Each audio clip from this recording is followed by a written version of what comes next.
धाकड़ खबर, बेखौफसुमा बेबाक अंदाज।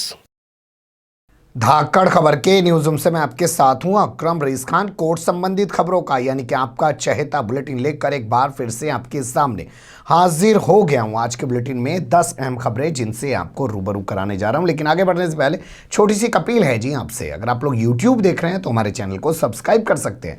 अगर आप लोग फेसबुक देख रहे हैं ना जी, तो हमारे पेज को लाइक या फॉलो कर सकें, ट्विटर पे भी। अब चलते हैं पहली खबर की तरफ। काफ़ी महत्वपूर्ण खबर है, इस पे आपको ध्यान देना चाहिए। जम्मू कश्मीर की पूर्व सीएम है महबूबा मुफ्ती। इनकी कमी ये है, इनकी खूबी ये है कि ये भाजपा को वहाँ लेके चली गई और भाजपा ने वापस इनको नेस्तनाबूद कर दिया। जैसे जो जो भाजपा को साथ लेके जाता है, भाजपा उन्हीं को पहले मिटा देती है। नीतीश कुमार भी 43 पे सिमट के रह गए, बड़े भाई की भूमिका में थे, आज पिछलग्गू बन के रह गए हैं सीएम बनने के लिए। भाजपा के बगैर चल नहीं पाएंगे। खैर ये कहानी छोड़ते हैं, बताते हैं मुद्दा क्या है। तो महबूबा मुफ्ती को ईडी ने सम्मन जारी कर दिया। कहा कि 22 तारीख को हमारे दरबार में हाजिर हो और बताए कि मनी लॉन्ड्रिंग के बारे में फलाने फलाने सवाल का क्या जवाब है। अब इस फैसले के खिलाफ महबूबा मुफ्ती दिल्ली हाई कोर्ट पहुंच गई। उन्होंने एक पिटीशन दाखिल कर दी और कहा कि साहब इस पर रोक लगाइए, इस पर स्टे कीजिए। कोर्ट ने कहा भैया स्टे तो नहीं करते हैं, लेकिन हम इस मामले में पूछ लेते हैं कुछ चीज़ें ईडी से। तो इस मामले में कोई राहत महबूबा मुफ्ती को नहीं दी गई है। दिल्ली हाई कोर्ट के जस्टिस DN पटेल, उनके साथ जस्टिस जसमीत सिंह की बेंच ने ईडी द्वारा जारी की गई नोटिस पर रोक लगाने से यानी कि महबूबा मुफ्ती को कोई राहत देने से फिलहाल इनकार कर दिया है। इस मामले में उन्हें 22 तारीख को हाजिर होना ही होगा। ये चीज़ें स्पष्ट हो चुकी हैं, लेकिन अभी जो है हाई कोर्ट ने ईडी से कुछ चीज़ें मांग ली हैं, जिसके बाद इस मामले में अब अगली सुनवाई 16 अप्रैल को होगी। तो देखना दिलचस्प होगा कि ईडी कुछ रियायत कर दे कि चलो भाई कोर्ट ने पूछ रखा ना, अभी पूछताछ करते 16 अप्रैल के बाद कर लेंगे। कौन सा जम्मू कश्मीर में अभी चुनाव हो रहा कि महबूबा मुफ्ती अभी जवाब दे सारी बातों का? अभी तो बंगाल में ही चल रहा। अगली खबर का रुख कर लेते हैं। अब आपको लेके चलते हैं आंध्र प्रदेश से जुड़ी हुई खबर की तरफ। अमरावती, जिसको राजधानी बना दिया गया है वर्तमान समय में, और इसके अलावा और भी 2 जगह पे राजधानी बना दी गई है। जगन मोहन रेड्डी कमाल के वहाँ के मुख्यमंत्री हैं। तो अमरावती ज़मीन घोटाले में FIR दर्ज कर दी गई है पूर्व CM N चंद्रबाबू नायडू और उनके पूर्व शहरी विकास मंत्री, हालांकि उनका है तो पूरी होगा क्योंकि अब तो उनकी सरकार है नहीं, उसके खिलाफ FIR दर्ज कर दी गई है। तो उसमें FIR में जाँच से बचने के लिए और गिरफ्तारी से बचने के लिए ये पहुंच गए आंध्र प्रदेश हाई कोर्ट। तो आंध्र प्रदेश हाई कोर्ट ने इनको राहत दे दी है। कहा कि FIR में फिलहाल अभी 4 हफ्ते तक कोई जांच नहीं की जाएगी और ना ही इस बारे में कोई कार्रवाई की जाएगी, यानी कि उनको कोई गिरफ्तार भी नहीं किया जाएगा। क्योंकि इनकी दलील थी कि साहब जो ये FIR दर्ज की गई ना जी, ये ना राजनीतिक के चलते की गई है, यानी कि राजनीतिक द्वेष के चलते की गई है। ये इन्होंने ऐसा आरोप लगाया था। कोर्ट ने कहा ठीक है मान लेते हैं। CID से पूछा अच्छा भाई ये बताओ तुम्हारी जांच अभी प्रारंभिक तौर पे कहाँ पहुंची? तो CID ने कहा जी प्रारंभिक तौर पे तो जांच ही चल रही, ये भी क्या जानकारी दे दें, थोड़ा वक्त दो, मतलब समय दो, जिब जा बता देंगे। कोर्ट ने कहा अच्छा भाई ठीक है, 4 हफ्ते का तो मैडम समय दे रहे, 4 हफ्ते तक कुछ करियो मत इस मामले में, ना तो जाँच करियो ज़्यादा आगे और ना कोई गिरफ्तारी करने की कोशिश करी हो। तो इस मामले में अब देखना दिलचस्प होगा कि CID जो है इस मामले में क्या अपनी रिपोर्ट पेश करती है। जो दूसरे वकील आरोपी महोदय हैं, यानी कि जो मंत्री हैं शहरी विकास मंत्री जिनको बताया जा रहा है, उनका नाम भी आपके सामने लेने की कोशिश करता हूं। पोंगुर नारायण उनका नाम बताया जा रहा है।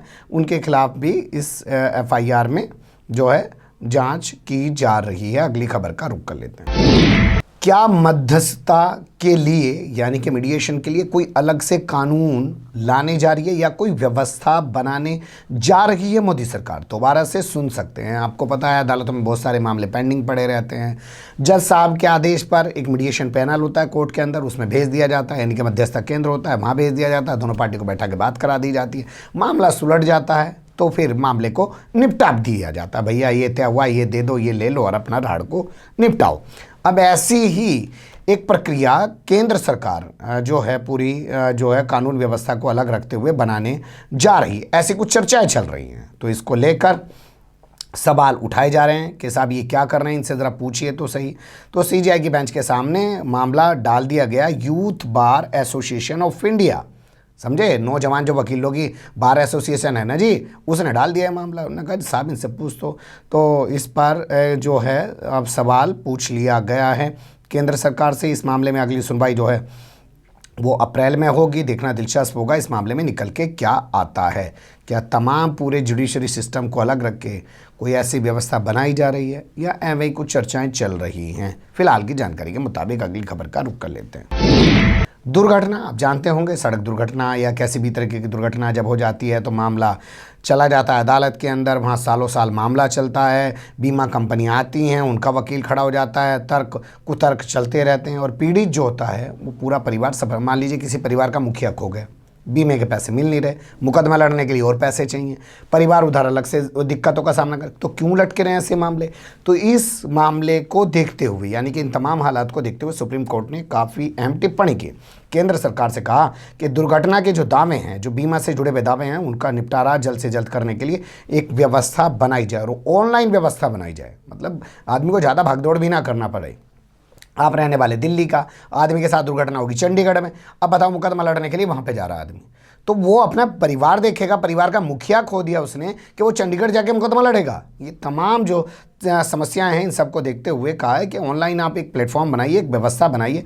और साथ ही कहा जो ये बीमा कंपनियां हैं ना, ये जो कहती हैं जी हम चेक देंगे, हम ये करेंगे, जहां भी जो ट्रिब्यूनल हैं, क्योंकि आपको पता है दुर्घटना से जुड़े हुए मामलों के लिए एक अदालत होती है अलग से, उसको जो है अलग ट्रिब्यूनल कहा जाता है।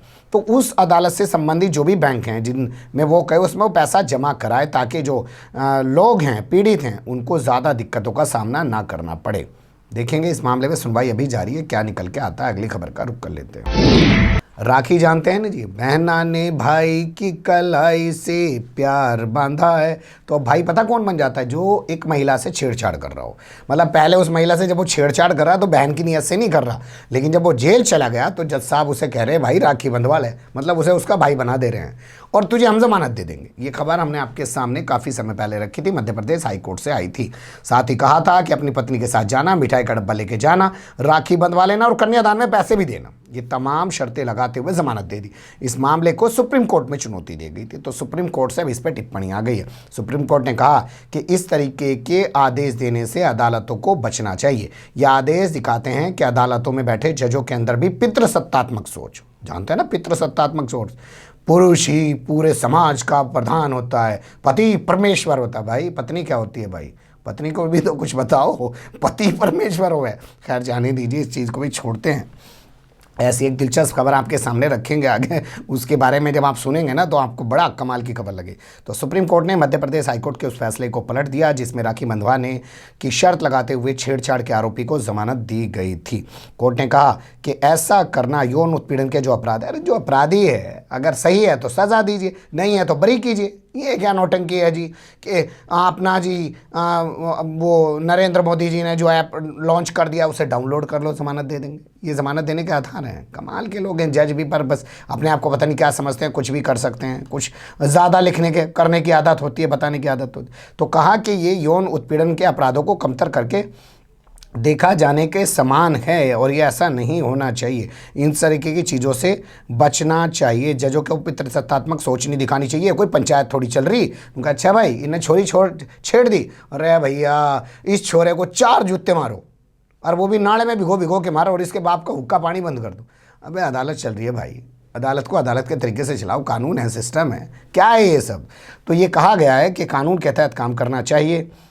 लगता है जो भी हाल फिलहाल में अदालत को क्रिटिसाइज़ किया गया था, आपको याद होगा ना, कह दिया था जज साहब ने कि जी जो ये महिलाएं हैं ये क्यों बैठी हैं धरने पे, इन्हें अपने घर जाना चाहिए। वो उसके बाद कैसे उनकी आलोचना की गई। उसी दौरान एक फ़ैसला आ गया, सुप्रीम कोर्ट से भी मामला है। महाराष्ट्र में एक सरकारी जॉब करता है एक बंदा, उसने पहले बलात्कार किया लड़की से, बाद में उससे कोर्ट कह रहा भैया तू अगर शादी कर लेगा तो बता दे, केस ख़त्म कर देते हैं।